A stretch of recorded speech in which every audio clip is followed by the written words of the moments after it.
right guys, we are going to be smashing shoulders today. Shoulders used to be a weakness of mine. Hopefully it's not a weakness now. And then it turned into a strength, and then it turned into a weakness again. The reason being is because I've had some shoulder injuries in the past. Mountain biking, I separated both my AC joints. Then about a year and a half ago, I tore my my subscapularis and my supraspinatus. And they're still torn now, and hopefully I'll be having surgery. But I've been able to work around it, being a little bit smarter with my training, making sure that I've built up the strength around it more throughout my rotator cuff, and doing a lot of intensity and volume. So part of that volume today is going to be side raises with drop sets, front raises with drop sets. There's going to be a few drop sets in here. Now this is the perfect workout for the beginner because we've got very simple movements today, nothing advanced. However, if you really push yourself with the intensity, it's great for the advanced trainer as well. But I like to stick to the meat and potatoes, the basic exercises. So if you're a beginner wanting to really bring up those delts, so you have nice caps and have a good V-taper, inserting towards the top of those lateral head, front head, rear head of those delts, this is the perfect workout for you. So we're going to start off with side raises seated. I just done a couple of warm-ups, so I'm going to go straight into the 30s, then drop down with no rest, straight into 25s, drop down again, and 15s. So I did about 17, 18 repetitions with the first exercise, the first set, I'd say. So it was a little bit light, but it's good because I don't want to put too much stress on my rotator cuff and my torn tendons there, torn muscle, sorry. And then I was doing about 8 repetitions each on those drops. So anywhere about like 26 and 30 repetitions in total.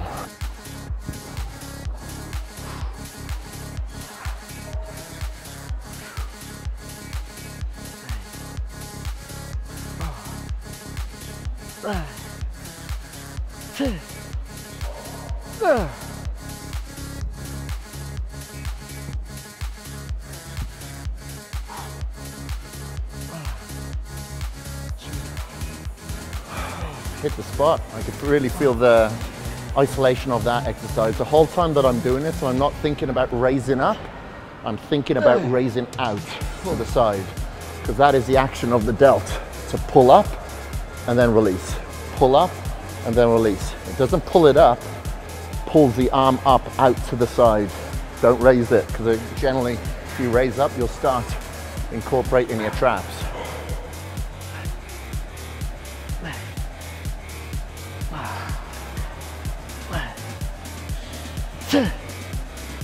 That's it, side raise is done. So we drop down, we did a 30s, then we dropped down to 20s, 22s, then I dropped down again once more to the 17s. Now we're going to do front raises. I'm going to do that on the bench again. However, I'm going to do it at a slight incline. Doing it at a slight incline sitting down really does isolate the area. So much so that you can only use a very light weight because you don't use any body momentum, you don't use any of your lower back, you're using just your front delts. So I'm only going to drop down once. This isn't going to be a triple drop set, this will just be a single drop set, because you'll be working at a relatively light weight to begin with and working with a lot of volume. So I generally would only drop down once doing the front raises here. So let's get into that. So I'll set this up at slightly steeper than say maybe about 45, 50 degrees, and that'll be perfect for this exercise. And just like the side raises, I'll be doing both arms at the same time. I've said this before, I don't know why so many people always go unilateral, one side at a time. I have no idea why. So that's why we're going to do both at the same time, just to get it done, hit both of these delts with a lot of time under tension without having one delt completely rest and disengage while you work the opposite side. Damn. Wow, you can really feel the pump on that. When you're doing this seated, because it is so isolated, providing that you're hydrated and you took your pre-cage like 40 minutes before the workout, and of course drinking your in-cage during it, wherever it is. Where did I put it? Yeah. Then you're gonna feel a crazy pump during this exercise, which is exactly what you need, I feel, when you're hitting delts. It is hard for a lot of people to get that mind-muscle connection, to get the blood flow, the vasodilation, but that is essential, obviously, if you want to have that neuromuscular pathway, encourage these muscles to grow in your delts.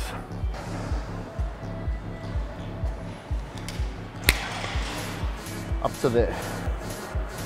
Hit my hand, hold it there for a second, hold, down. Hold, down. Palms facing towards your side, then down. That's it, perfect.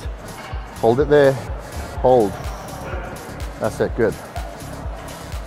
Hold, that's it, right there. Good, squeeze, come on. Okay, drop it.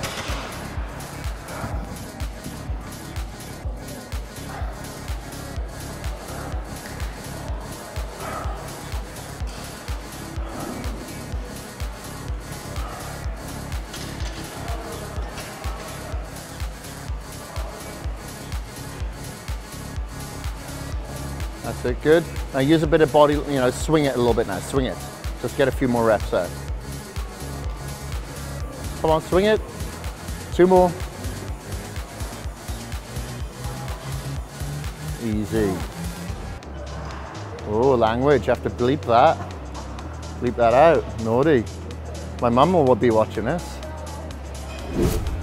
So this shoulder press, this is a hammer press. I'm doing it facing the machine. I find it a little bit more difficult by doing it that way because it really puts your elbow in line with your outer delt. So I don't get too much assistance from the anterior delt.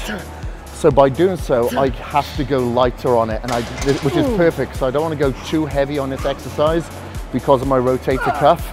But I find that it isolates the area very, very well. Now Sunshine is doing it the conventional way. Her back is a little bit delicate at the moment, so it will put your upper and lower back under a little bit of pressure. So unless you feel that you've got a real good, strong, stable core and back, I'd suggest that you do it the conventional way.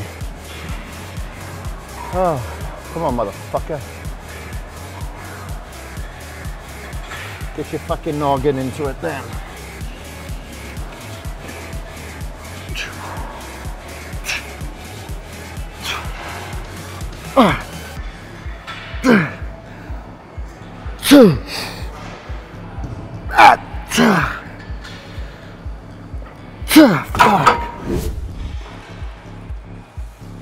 So started off with a behind the neck press on this. This is the only comfortable variation of this exercise that I can do.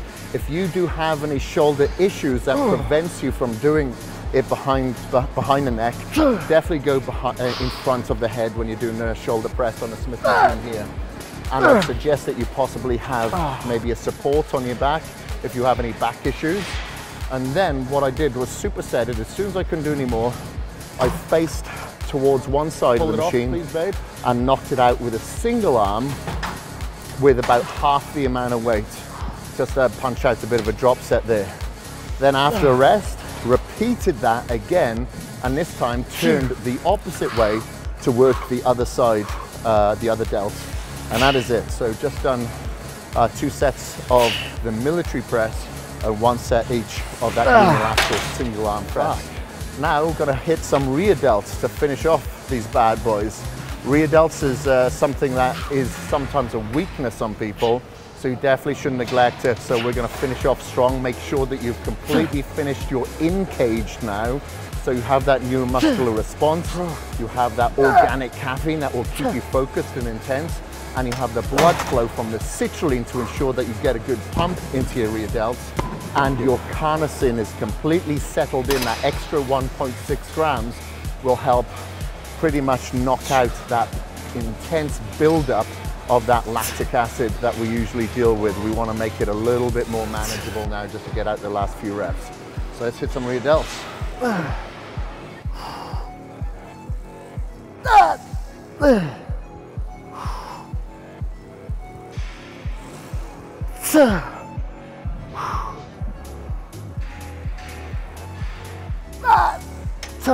Oh man.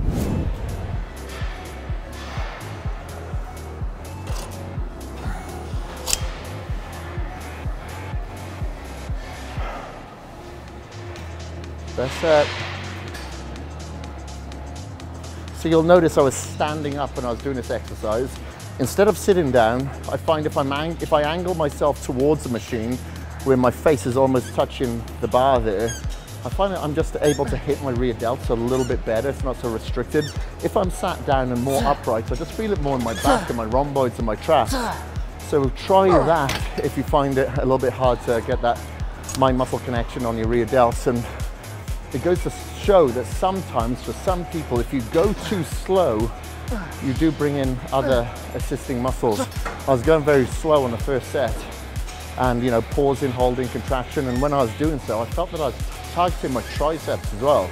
So I went much faster on this last set, and I just felt it all throughout the rear delts. So find that tempo, that momentum, and that range of motion that works for you. Well, that's a wrap, ladies and gentlemen. Thank you very much for joining us, Sunshine. Thank you. Had a good delt workout. What was that, like 45, 50 minutes? Very fast, hard, intense, quality over quantity. And I feel like, you know, we really tapped into anterior, lateral, rear delts, everything. But what you're gonna have to do just to make sure that you are able to manifest some muscle onto your delts is work the angles, the rep range, the amount of repetitions, the amount of intensity that you throw into it, and the speed of that, you know, the tempo of your repetitions to work specifically for you. I suggest like 3 or 4 working sets per exercise. Rest is only long enough for your training partner to go, or about a minute. Just keep the blood pushing into that area. And you don't always have to go really heavy within the 6 to 8 repetition range. If you do go very heavy, I suggest that you go very slow on the negative to ensure that you don't put too much tension placed upon your tendons and your ligaments. You can push out of the concentric part, but very slow on the negative to make the exercise hard on your delts, but not on your rotator cuff, because we're here for longevity and quality of these workouts throughout the rest of our lives. Anyway, that is the days of our lives for today. Delts are done. If you like this video, if you want more of these workouts, please like, comment, and Subscribe.